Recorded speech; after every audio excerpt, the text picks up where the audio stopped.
Immigrant families are oftentimes very invisible to everyone. They're not necessarily being remembered by all of the cities or all of these organizations. We're out in the community every day, Monday through Friday. You see our outreach staff out there talking to and just being with the day laborers and the immigrant families in our community. We get to know them really well, and sometimes they will have questions for us or issues with people who hire them and then don't pay them, and they will ask us what to do, if we can help, which we can. These men, they're looking for work on the street and they survive off of that, and it's not consistent. So you have to go where the community is. You can't expect them to take time from their very busy day because they're trying to survive. Every single week we do at least 2 workshops and we let them know about sugary drinks. And we provide water bottles and just alternatives. So everyone thinks, water's a little bit boring. So our job is to make it seem interesting and to make them understand the health issues and how our communities are more prone to these diseases and diabetes. And so it's just letting them know what's happening and to know that they have different choices.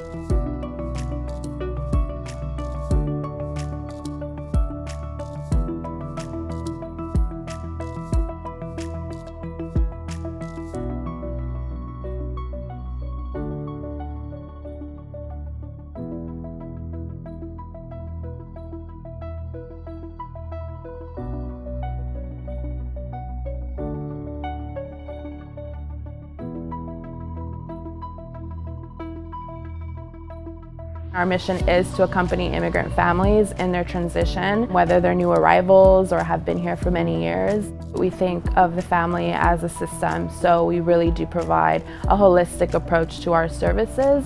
We offer wraparound services in just about anything. Services to the day laborers, so job placement assistance, but we also provide support to their families, so anything from GED courses to business entrepreneurship training, as well as legal and health support. Whether that be referrals or direct service, is really what we're all about. We also have youth programs and provide academic support. Every day someone comes in and they're like, oh, I don't know how to sign up for healthcare. I don't know how to translate something on their phone or how to activate it, just the simple things. And I feel like this space and MI has provided that direct access. We do have the language and cultural capacity to relate with these individuals, which makes us a very unique organization. We are immigrants ourselves, so having that connection to the people we serve has been very rewarding and very beneficial to the work that we're trying to provide. They trust us, they trust our staff, they trust our organization, and they know that we're offering them only good things. It's important for marginalized communities to be served from within, because sometimes it's like, oh, these are for that community because they do this, without realizing, hey, these people are put in these situations where they have access to more sugary items, where they don't have access to healthy things. It's not like, oh, these brown and black communities prefer sugary drinks, this is what they do, this is their culture. No, they've been placed in these situations. And I feel like as long as that's addressed and the people that do this work realize that and they don't blame these communities for the situations they're put into, I feel like that's how we can grow together and make a change. We've been in this city for 28 years now. Because we've been doing health support and health services for all these years, it was just a great fit. Receiving this additional funding has been great, and we've been very intentional about the purpose of Measure D. Sugary drinks are an issue in our community. Berkeley is being quickly gentrified. The stores and resources that are available here aren't necessarily geared or available to the Latino and Black communities. And so it's easy to go to the corner store and have access to an energy drink or a soda to help you relax, because these are people that are working all day long. They're stressed, and a natural reaction is to get yourself a treat. We provide services to the day labor community. We do some social media campaigns as well, on-site screenings and health services related to the negative risks of sugary sweet beverages.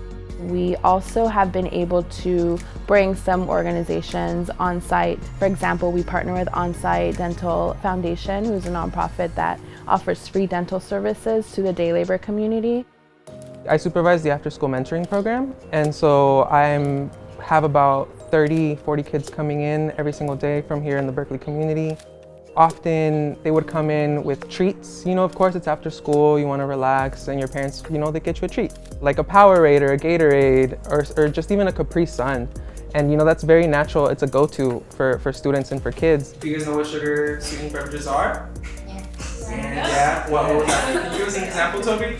We're gonna do like juice and soda. Yeah. When we have these conversations with these students, it's not just with the students, it's with their parents too. It's a community effort. Parents are welcome and they're there specifically for the workshops and to learn more about these things. Sports drinks, sweetened tea or like coffee drinks are also included in sugar sweetened beverages. It's really nice to see little kids and they're already like, I'm not gonna drink that soda because that's not good for me.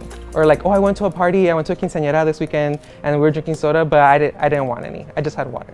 And so, you know, it's cool to see them make that change. And the moms, they're there and they're listening and they're not packing that Capri Sun, they're not packing that sugary drink for their child for their school anymore. Through Healthy Berkeley, it's been a very great cohort environment. So we do meet once a month to kind of share what each of our organizations are doing and come up with partnership ideas. It's been great to be connected to all these organizations that are working towards the Measure D outcomes. It's very important if anyone's considering a soda tax in their own city to consider the smaller organizations or the grassroots organizations, because these organizations, they mirror the communities themselves. It's your neighbors talking to you, it's your family talking to you, and that way it's more subtle, it's a conversation. It's just, you know what, hey, these things are bad for us, and it's good because that's how news spreads in our community, by word of mouth and by listening to people that we trust. With time, it was normalized, and to see us walking around with our water bottles and for us to, you know, provide access to this, they can come here in our office and fill up their water bottle. We take full water bottles out to them. It's just become more natural. And even they see us coming and they're like, see, I have water, I'm not drinking soda today.